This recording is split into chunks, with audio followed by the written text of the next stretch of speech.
नमस्कार प्यारे विद्यार्थियों, सुप्रभात। कक्षा 9वीं की अनिवार्य हिंदी की ऑनलाइन क्लासेस में आप सभी का हार्दिक स्वागत और अभिनंदन मैं सत्यनारायण सोनी करता हूं। प्यारे विद्यार्थियों, हमने अभी तक 2 पाठ पढ़ लिए हैं। कबीर का पढ़ लिया, ललित का पढ़ लिया। तीसरा जो अध्याय है वो है रसखान। आज अपन रसखान पढ़ रहे हैं और रसखान का जीवन परिचय हमने पूर्वोत्तर की क्लास में कर लिया है। रसखान यानी रस की खान। मुस्लिम जाति के होते हुए भी इन्होंने कृष्ण धर्म, कृष्ण भक्ति काव्य धारा के प्रमुख कवि के रूप में अपना अनुपम काव्य लिखा और अपने सवैयों के माध्यम से, सवैया छंद के माध्यम से, सवैया पद के माध्यम से जन जन में कृष्ण के भक्ति के अलग जगह दी। प्यारे विद्यार्थियों, रसखान की रचनाएं अपने आप में बड़ी ही अनुपम हैं, अद्भुत हैं। रसखान की जो भक्ति है वो वात्सल्य रस की है। भक्ति वात्सल्य रस की है, यानी वात्सल्य भाव, कृष्ण के प्रति बाल लीलाओं का वर्णन, लीलाओं का वर्णन अपनी इन समस्त सवैया पदों में उन्होंने किया है। यहां पर जो अपन चार सवैये पढ़ेंगे और चारों सवैयों में पहले 2 सवैये, इन 2 सवैयों का जो प्रसंग है, देखो संदर्भ तो मैंने आपको पहले ही क्लास में बता दिया था कि प्रस्तुत सवैया, पद, साखी, दोहा, वाक कोई भी हो, प्रस्तुत पद्यांश हमारी पाठ्य पुस्तक अनिवार्य हिंदी कक्षा 9 के क्षितिज के काव्यखंड रसखान, ठीक है, सुजान रसखान के रचयिता रसखान से अवतरित हैं। और इसमें जो प्रसंग है वो प्रसंग ये चल रहा है, उक्त दोनों सवैयों का साथ लिख रहा हूं क्योंकि दोनों का एक ही, उक्त दोनों सवैयों में कवि रसखान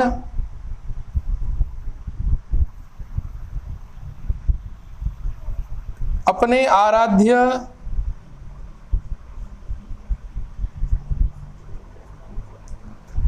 श्री कृष्ण के प्रति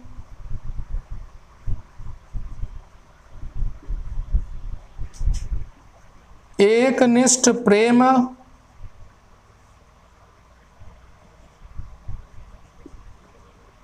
व भक्ति को व्यक्त करते हुए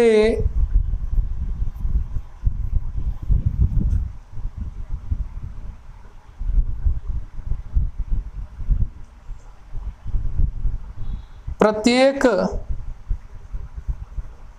जन्म में वो कृष्ण का सामीप्य पाना चाहते हैं, यानी हर संभव कृष्ण के प्रति प्रेम भाव और हर संभव कृष्ण का सामीप्य पाना चाहते हैं। इसीलिए उन्होंने चाहे प्रथम सवैया हो चाहे द्वितीय सवैया हो, इन दोनों सवैयों में भगवान श्री कृष्ण के प्रति प्रेम भाव और उनके प्रति सामीप्य पाना जाता है। सामीप्य का मतलब होता है कृष्ण के समीप रहना, यानी हर संभव हर जन्म में वो कृष्ण के समीप रहकर अपनी एकनिष्ठ भाव को जीना चाहते हैं। तो आइए अपन पढ़ते हैं रसखान द्वारा रचित उन सवैयों में जो कृष्ण के प्रति एकनिष्ठ भाव को प्रदर्शित करते हैं। तो चलिए पढ़ते हैं पहला सवैया। बहुत ही अच्छा है, इसकी राग को आप पहले समझ लीजिए। मानुष हो तो वही रसखानी, बसो ब्रज गोकुल गांव के ग्वारन, जो पशु हो तो कहाँ बसु मेरो, चरु नित नंद की धैनु मंजारन, पाहन हो तो वही गिरि को जो कियो हरि छत्र पुरंदर धारन, जो खग हो तो बसेर करो मिली कालंदी कुल कदम की डारन, या लकुटी रुका मरिया पर राजती हूँ पुर को तजिडारो, आटो सिद्धि नवो निधि के सुखनंद की गाय चराय बिसारो, रस खाने कबो इन आखिन सो ब्रज के बन बाग तड़ाग निहारो, कोटिक एकल कोद के धाम करिल के कुंजन ऊपर वारो, तो ये सवैया, ये राग है सवैये की, जिसे याद आसानी से किया जा सकता है। प्यारे बच्चों ध्यान देना, आप कक्षा नवम में पढ़ रहे हैं और अगर आपका गला स्वर खुला है ना तो आप आराम से इनकी राग में याद करके आप इसकी व्याख्या याद कर सकते हो। तो चलिए अपन पहले पद की बात करते हैं। मानुष हो तो वही रस खानी। मानुष यानी का होता है मनुष्य योनि में जन्म लेने पर वही रस खानी। रस खानी बसो, बसो यानी बसना, ब्रज यानी ब्रज, गोकुल गोकुल, गांव के गांव यानी ग्वारन यानी ग्वालों के रूप में। जो पशु यानी पशु योनि में मेरा जन्म हो तो कहां कहां बसना पसंद करूंगा। चरो यानी चरना, नित्य यानी हमेशा, नंद यानी नंद बाबा की, धेनु यानी गायों, मंजारन का मतलब होता है मध्य, गाय बनकर रहना पसंद करूंगा। पाहन यानी पत्थर हो तो वही गिरी, गिरी का मतलब होता है पर्वत। जो कियो हरि छत्र, हरि यानी कृष्ण, छत्र के रूप में। पुरंदर का मतलब होता है इंद्र, धारण मतलब धारण करना। जो खग, खग का मतलब होता है पक्षी। हो तो बसेरो बसना, करो मतलब करना। मिली कालिंदी यमुना, कुल नदी के तट या किनारे। कदम वृक्ष, कदम वृक्ष की डारन मतलब डालियों पर।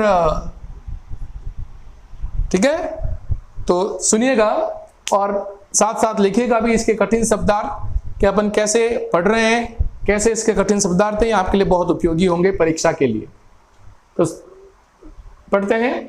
मानुष हो तो वही रस खानी, बसो ब्रज गोकुल गांव के ग्वारन। प्रस्तुत सवैये में कवि रस खान भगवान श्री कृष्ण को अपना आराध्य देव मानते हुए, उनके प्रति एक निष्ठ प्रेम भाव को व्यक्त करते हुए, उनके प्रति उनके साथ वो हर जन्म में रहना चाहते हैं, उनसे सामीप्य पाना चाहते हैं। वो क्या कहते हैं कि यदि मेरा जन्म मनुष्य योनि में होता है तो हे प्रभु मैं उस जगह रहना पसंद करूंगा, उस जगह रहना यानी ब्रज तथा गोकुल के गांवों, गोकुल गांव के उन ग्वालों के रूप में, ग्वाले का रूप लेकर, ग्वाले के रूप में जन्म लेकर मैं भगवान श्री कृष्ण के साथ ग्वाले का रूप धारण करके गायों को चराने के लिए, वन की ओर जाने के लिए तैयार रहूंगा। अरे जो पशु हो तो कहां बसु मेरो, चरो नित नंद की धेनु मंजारन। हे मनुष्य यदि मेरा जन्म अगर पशु योनि में होता है तो मैं नंद बाबा की गायों के मध्य गाय के रूप में जन्म लेना पसंद करूंगा, जिन गायों को भगवान श्री कृष्ण किनके संग, अपने सखा ग्वालों के संग जंगल में चराने के लिए ले जाते हैं। मैं उन्हीं गायों के रूप में जन्म लेकर कृष्ण भगवान का सामीप्य पाना चाहता हूं। पाहन हो तो वही गिरी को जो कियो हरि छत्र पुरंदर धारण। हे प्रभु यदि मेरा जन्म पत्थर के रूप में होना हो तो मैं उस पर्वत का पत्थर बनना पसंद करूंगा, जिस पर्वत को भगवान श्री कृष्ण ने इंद्र के घमंड को चूर चूर करने के लिए अपनी अंगुली पर क्या किया था, धारण किया था। मैं उसी पर्वत का पत्थर बनना पसंद करूंगा। यानी आपको पता है इंद्र का घमंड कैसे चूर किया था, आपको ज्ञात हो तो एक बार भगवान श्री कृष्ण ने कहा था कि आपके यहाँ एक गोवर्धन पर्वत है, उसकी पूजा करो, वो आपकी हमेशा रक्षा करता है, बारिश से, सर्दी से, गर्मी से, सब प्रकार से रक्षा करता है, अनेक प्रकार की औषधियां, जड़ी बूटियां देता है। ये बात ब्रज और गोकुल के वासियों ने एक दिन अपना ली और गोवर्धन पर्वत की पूजा कर ली। फिर क्या हुआ कि इंद्र भगवान कुपित हो गए कि मेरी पूजा तो की नहीं और गोवर्धन की पूजा की। बारिश, भयंकर बारिश, तूफान, झंझावात आ चुके थे, चारों तरफ पानी पानी हो गया। तब भगवान श्री कृष्ण ने इंद्र के घमंड को चूर करने के लिए छत्र के रूप में उन्होंने अपनी अंगुली पर क्या किया था, उस गोवर्धन पर्वत को धारण किया था। और उसी गोवर्धन पर्वत पर रसखान एक पत्थर के रूप में रहना पसंद करते हैं ताकि मैं प्रभु श्री कृष्ण का सामीप्य पा सकूं। तो पाहन हो तो वही गिरी को जो कियो हरि छत्र पुरंदर धारण पढ़ लिया। अरे जो गग हो तो बसेर करो मिल काल निकुल कलम की डारन। कदम की डाल मतलब कदम की डालों पर है। क्या कहा था कि यदि हे प्रभु मेरा जन्म पक्षी योनि में हो, यानी पक्षी के रूप में मेरा जन्म हो, तो मेरा बसेरा, मेरा घोंसला यमुना नदी के तट पर, यमुना नदी के किनारे कदम के वृक्ष की शाखाओं पर होगा। जिन कदम की वृक्ष की शाखाओं पर भगवान श्री कृष्ण गोपियों के संग झूला झूला करते थे, मैं उसी कदम की डाली पर अपना घोंसला बनाकर भगवान श्री कृष्ण का सामीप्य पाना चाहता हूं। और यही मेरे मन की अभिलाषा है कि मैं हर जन्म में भगवान श्री कृष्ण का सामीप्य पालूं और भगवान श्री कृष्ण के साथ अपना जीवन यापन करूं। आशा करता हूं ये समझ में आया होगा पहला सवैया। चलिए आगे, ठीक है। चलो दूसरा सवैया लेते हैं। बहुत बढ़िया बात है, यहां पर भी एक निष्ठ प्रेम दर्शाते हुए प्रभु श्री कृष्ण से सामीप्य बनाना चाहते हैं कवि रसखान। या लकुटी अरु कामरिया पर राजती हूं पर को दजीडारो, आठो सिद्धि नवो निधि को सुख, नंद की गायें चराए विसारो, रस खान कबो इन आकन तो, रस खान कबो इन आकन सो ब्रज के बन बाग तड़ाग निहारो, अरे कोटि के ये कलकोद के धाम, करिल के कुंजन ऊपर वारो। क्या कहा कि या लकुटी, लकुटी का मतलब होता है लकड़ी, अरु और कामरिया यानी कंबल।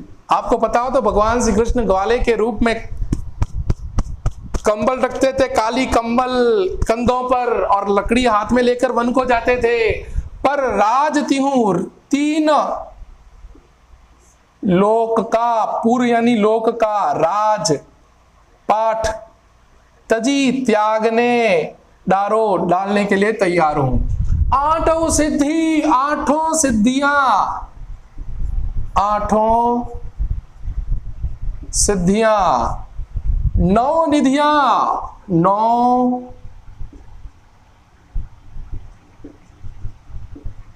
निधियां, ये आठों सिद्धियां और नौ निधियां भगवान कुबेर के खजाने की शोभा बढ़ाती हैं। और हर कोई व्यक्ति इन आठों सिद्धियां और नौ निधियां, अणिमा, गणिमा, इणिमा, पदम, नाभ, शंख, चक्र, ये सारे क्या है? आठों सिद्धियां और नौ निधियां हैं।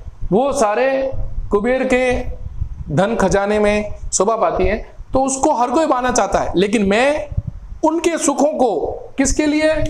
नंद बाबा की गायें चराए बिसारो का मतलब भूल जाना चाहता हूं, भूल जाना। रसखान कबो, कबो मतलब कभी, इन आंखें यानी आंखों से, ब्रज यानी ब्रज के, वन यानी वन, बाग यानी उपवन, तड़ाग यानी सरोवर, निहारो मतलब निहारूंगा, जहां भगवान श्री कृष्ण अपने ग्वालों के संग, सखाओं के संग, गोपियों के संग रास लीला और क्रीड़ाएं किया करते थे। कोटिक यानी सोनों यानी करोड़ों, करोड़ों, कलकौंध सोने चांदी के धाम यानी भवन, करिल, करिल के कुंजन यानी वन, उपवन, ऊपर वारो, वारो का मतलब न्यौछावर, न्यौछावर करने के लिए तैयार हूं। यार बच्चों लय गति से याद कीजिए इसको। कैसे? अरे या लकुटी अरु कामरिया पर राजती हूं पुर को तजीडारो, आठों सिद्धि नौ निधि को सुख, नंद की गायें, नंद की गायें चराए बिसारो, रस खान कबो इन आंखन से, ब्रज के बन बाग तड़ाग निहारो, कोटि के एकल का, कोटि के एकल कोद के धाम, करील के कुंजन ऊपर वारो। इस तरह से याद होना चाहिए, सवैया छंद है ये। क्या कहा कि या लकुटी अरु कामरिया पर राजती हूं पुर को तजीडारो। हे मनुष्य, मैं भगवान श्री कृष्ण का सानिध्य पाने के लिए, उनका सामीप्य पाने के लिए, उनके द्वारा धारण किए गए कंबल और लकड़ी को पाने के लिए, उसको धारण करने के लिए मैं इस संसार के तीनों लोकों का राजपाट त्यागने के लिए तैयार हूं। मुझे नहीं चाहिए वो राजपाट, मुझे तो क्या चाहिए? कृष्ण का सामीप्य और कृष्ण की कंबल और वह लकड़ी। अरे आठों सिद्धि नवो निधि के सुख, नंद की गाय चराय बिसारो। यहां तक कि मैं इस संसार में राजा महाराजा देवता सभी लोग कुबेर की आठों सिद्धियों 9 निधियों के सुखों का भोग करने के लिए सदैव तैयार और तत्पर रहते हैं। ऐसी आठों सिद्धियों और 9 निधियों के सुखों को त्यागने के लिए, उन सुखों को छोड़ने के लिए, भूल जाने के लिए मैं क्या करना चाहूंगा? नंद बाबा की गाय चराऊंगा। अर्थात नंद बाबा की गाय चराना किस? कृष्ण के साथ, यानी नंद बाबा की गायों को कृष्ण के साथ चराने के लिए मैं इस संसार की उन 8 सिद्धियों और 9 निधियों के सुख और आनंद को भोगने के लिए जो सारा संसार पीछे पड़ा रहता है, मैं सभी उन 8 सिद्धियों और 9 निधियों के सुखों को भूल जाने के लिए तैयार हूं, तत्पर हूं।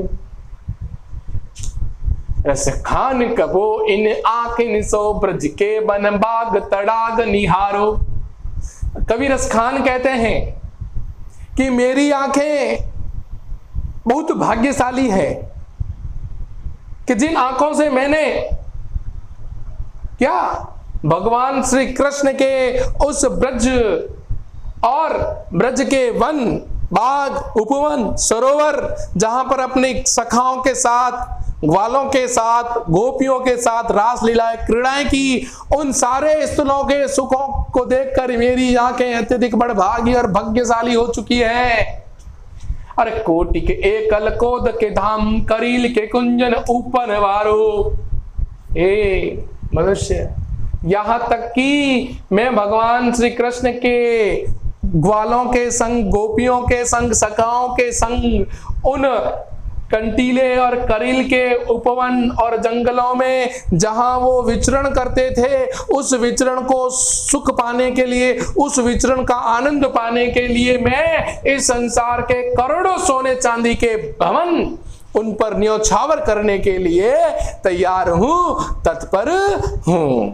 तो इस प्रकार हमारे कवि रस खान अपने इन सवैयों के माध्यम से भगवान श्री कृष्ण का एक निष्ठ प्रेम और सानिध्य पाना चाहते थे। हर जीवन में, हर पल, हर सुख, हर आनंद को भूलकर वो कृष्ण के एकाकार करना चाहते थे। तो ऐसे थे हमारे भगवान, ऐसे थे हमारे कवि रस खान। आशा करता हूं प्यारे बच्चों आपके ये समझ में आया होगा। आप इसके कठिन शब्दार्थ लिखें, इसका स्क्रीनशॉट लें, आपके लिए बहुत उपयोगी है। और आप पूरा वीडियो देखें, आप नोट्स बनाएं जो मैं बोर्ड पर लिखता हूं उसके, तथा आप अच्छे से अच्छा कार्य करें। किसी प्रकार का कोई डाउट, कोई संशय हो तो आप कमेंट बॉक्स में अवश्य लिखें, या व्हाट्सएप नंबर जो मेरे दिए गए हैं यहाँ पर, उस पर आप जरूर बतलाएं। तथा इस मेरे YouTube चैनल को अधिक से अधिक लाइक और सब्सक्राइब करें ताकि आपको समय पर एक से बढ़कर एक वीडियो मिल सकें। तब तक के लिए धन्यवाद, नमस्कार।